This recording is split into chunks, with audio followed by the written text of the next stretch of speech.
Jacob Bethel IPL 2025 సీజన్లో ఆర్సీబీకి good news అందించాడు. Big Bosch లీగ్లో తన ప్రతిభను నిరూపించుకున్నాడు.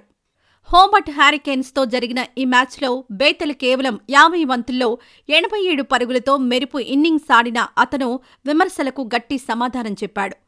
జట్టును గౌరవనీయమైన స్థాయికి చేర్చాడు.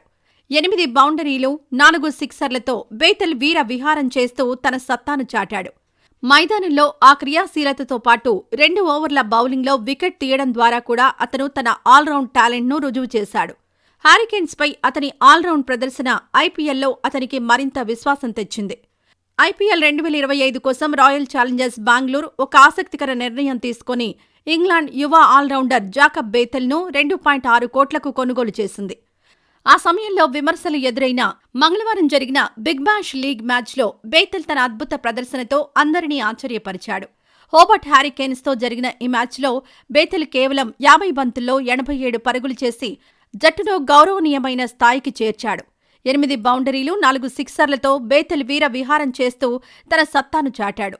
మైదానంలో ఆ క్రియాశీలతతో పాటు 2 ఓవర్ల బౌలింగ్లో వికెట్ తీయడం ద్వారా కూడా అతను తన ఆల్రౌండ్ టాలెంట్ను రుజువు చేశాడు.